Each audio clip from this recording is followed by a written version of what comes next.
Hello to all my friends and family, and welcome to this edition of Jim's 5am Club. It's Sunday evening. The sun is going down, and it's been a magnificent winter's day up here at Port Stephens. And I'm just chilling out. I've done 5 book summaries, but I thought that I'd close out the day with one more. Just making the most of these last rays of sun.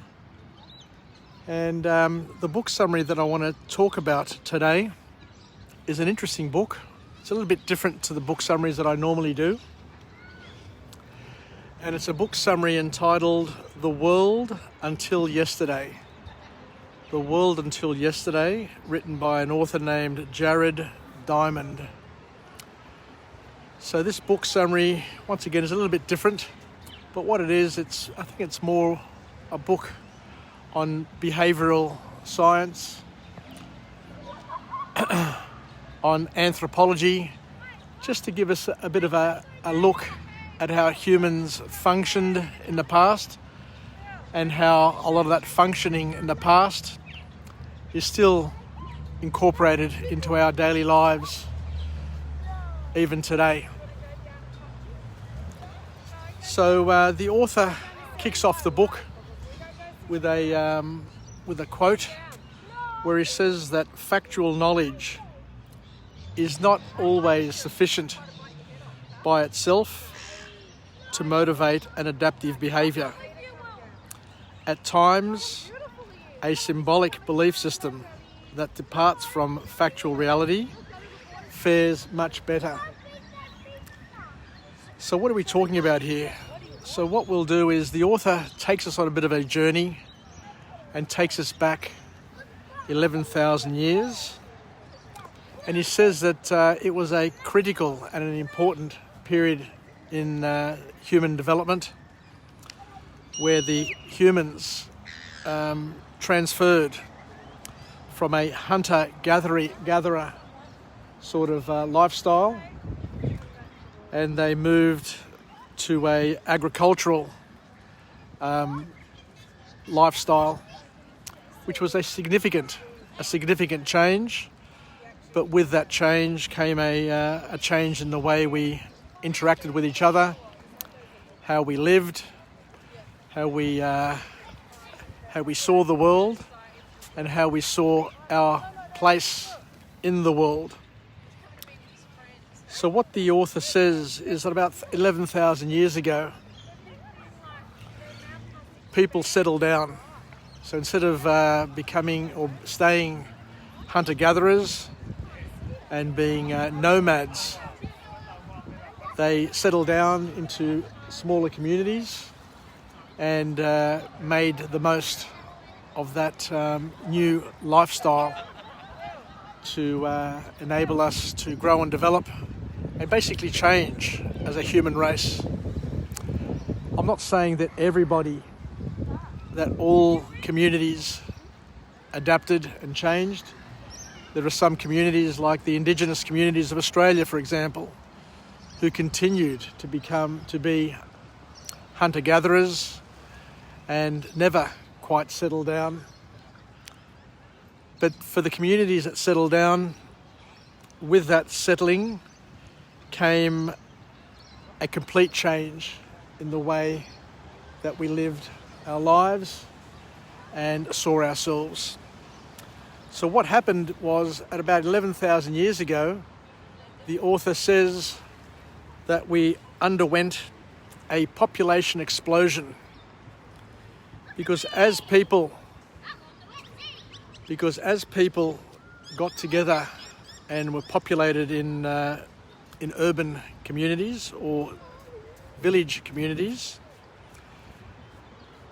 and were able to farm, to organise the land around them, there was a population explosion, a massive global population explosion that built cities, societies, and communities that required governance And with this urbanisation came new challenges that humankind hadn't faced before. So what we'll do now is we'll just go through and have a peel and have a look a little bit deeper into the three key points to come out of this text from this author. And what the author says here is that traditional society functioned in a way which was pretty similar to the way society functions today. You can compare it to traditional societies that are still around today, because the reality is that there are some communities in the jungles of New Guinea, even in Australia, that still maintain their traditional society, the rules, the regulations, and the things that worked for them over so many years. So it shouldn't come as a surprise that the world still has hunter-gatherer style of communities in different countries throughout the world, and we can actually study those communities and see and get a feel for how the world was 11,000 years ago. So when we look back in time in terms of how people were before they settled, what we realise is that they lived in bands of about 100 people or less. So the communities were very, very tight, very, very small. But they didn't need formal leadership. They didn't need too many rules, because all of the decisions that they made were generally face-to-face, because everybody knew everybody in the community, and in many ways most of the people would have been related in some way, and there would have been a pecking order that would have been part of the regulation or how they decided things. The other thing that we can learn from the traditional societies of old is if we look back to these societies, we can learn some important lessons on how they resolved conflicts. Conflicts would have abounded in days of old, but they resolve things a lot differently to what we resolve things today. So what the author here is saying is that we can take some valuable, some very, very important lessons from these communities on conflict resolution. Because what happened was that in traditional societies, whenever there was a dispute, they would get together to resolve it. This way, through resolving their issues and their problems, by solving them, they could continue to live together in a close-knit society. Why is this important? Because modern society is a little bit different.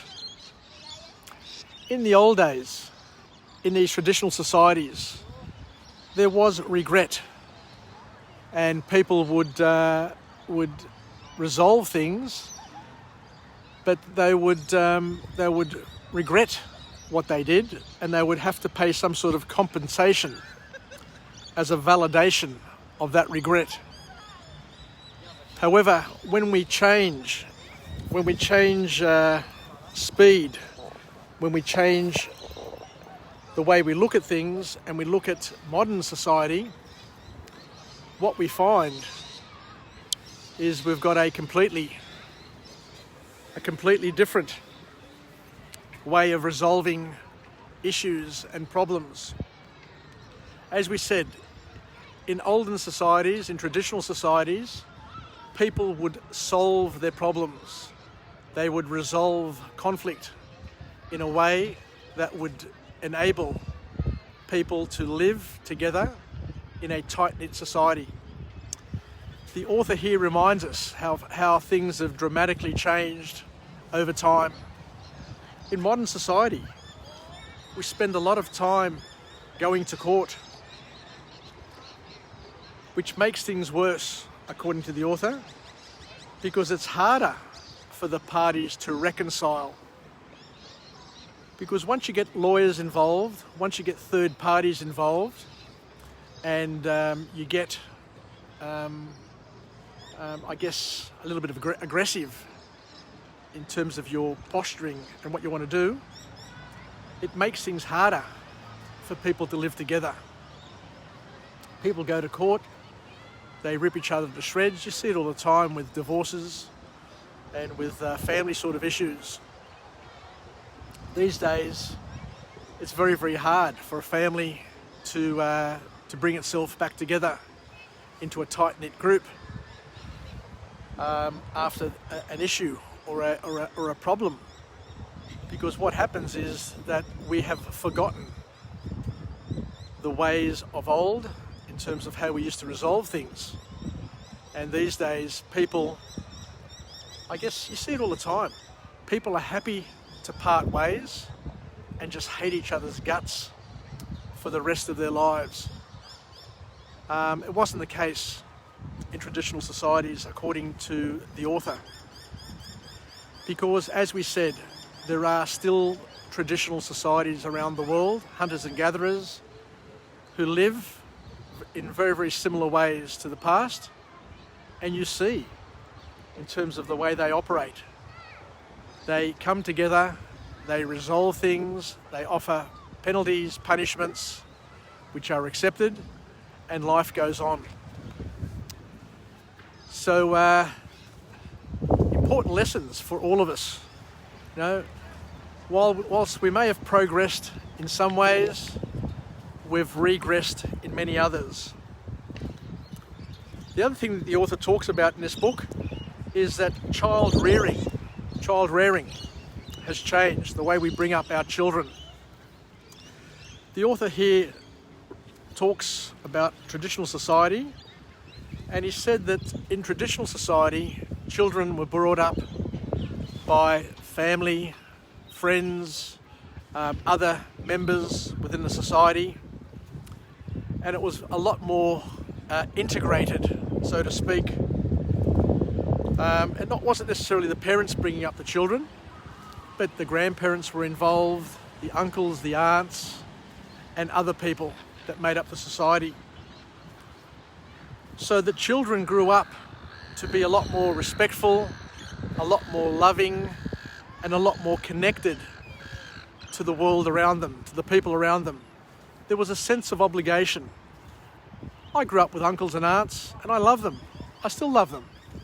There's an obligation that I have and a deep love for them, because we have so many shared moments, so many beautiful shared moments that have bonded us together forever. The other thing also is that in traditional societies, children were treated as adults from a far younger age. They were given responsibilities. They had adult roles from a very young age, which made them happy and resourceful, because they could contribute to their communities, to their families, in a way which, as I said, was fulfilling and quite powerful indeed. So the last formal point to come out of this book from this author is where the author talks about how modern lifestyles have given rise to a variety of health problems that traditional societies never knew. Fair enough, in some ways we live longer, in some ways we have some advantages, and that's more so from the medical breakthroughs. But modern societies also have a lot of non-communicatable diseases, which previous societies didn't have. The biggest danger in previous generations and societies, traditional societies, from thousands of years ago, was the communicable disease, the viruses and things like that. I guess we've got a little bit of it with COVID-19 in terms of giving us a scare. But thousands of years ago, whole communities could be wiped out by these diseases. But what the author says is that our modern societies have less of these challenges and less of these problems. But we have other problems. And these are the non-communicable diseases, because 90% of us will die because of non-communicable diseases. And what we're talking about are diseases of lifestyle. Because of our sedentary lifestyle, because of our unhealthy diet, too much sugar, too much salt, too much alcohol, too little activity, we have a lot of diseases like cancer, heart disease, diabetes, and all of those other things that are going to get us in the end. So I think I'll finish up there. But once again, it was a book which was very, very interesting in terms of taking us back, showing us how we've changed over the past 11,000 years. And in some ways, those changes have been fantastic and great for us. And in other ways, those changes have brought on other problems. We've got social problems that will only get worse. We've got brothers who don't speak to brothers. We've got family members who are at war with each other, all over silly things like piddly amounts of inheritance or third parties getting involved in problems. The important thing for each and every one of us, where possible, is to try and keep people together, keep families together. When you see brothers who are at each other's throats, try and do something positive to bring them together to get over their issues. Life is too short. We all know that. Life is far too short to be at war with our families. And I'm a parent. Whilst I didn't have any siblings, I know that as a parent, the last thing that I would want would be for my children to be not talking to each other over some silly issue. The last thing that I would want would be for my children to divorce and to separate and to be warring with their partners, and for my grandchildren not to have a father in their lives or a mother in their lives. Who knows how things work? So wherever possible, we need to understand that modern society has a lot to learn from traditional societies. I'm very fortunate. I grew up in family where my parents were married and stayed married. My grandparents were married and stayed married. And I had a beautiful amount of stability in my life and a validation which stays with me and makes me feel complete and very, very at peace. I reckon I could say, and I love and respect my parents for being able to give me that gift of a stable, loving, and peaceful home life. Anyway, let's finish off with a positive affirmation. I'm alive, I am well, I feel absolutely great. To my friends and family, stay connected, stay relevant, stay reasonable. And by all means, let's band together, let's work together like traditional societies to help ourselves get over the issues that we have with those around us, to not take things to heart. As my parents used to always say, "Παιδί μου, να μην παρεξηγέσαι, να μην ψάχνεις για παρεξήγηση." So don't search for issues. Don't try and be the person who causes problems to those around you. Instead, use your energy, use your capabilities, use your skills to unite people, to help heal broken relationships.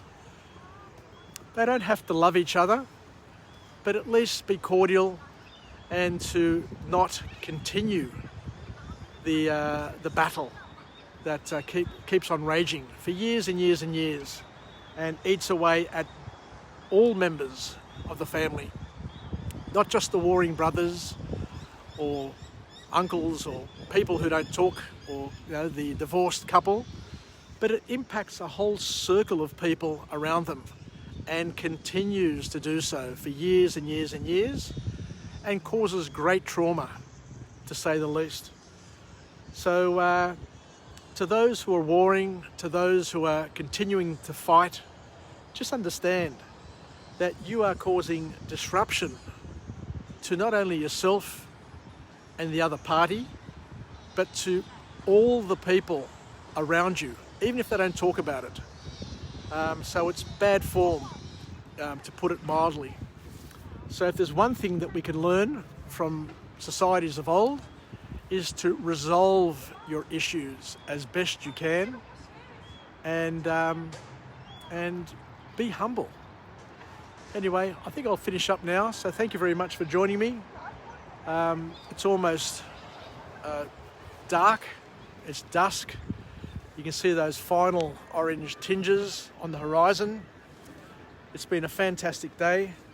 I can't wait tomorrow morning to take you on another few episodes of Jim's 5am Club, where I'll hopefully get to experience, and we can all vicariously experience, a magnificent sunrise.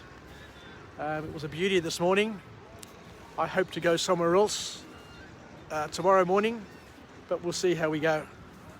Yasas, take care, sasagapao, and Filakia from Jim's 5am Club. Bye for now.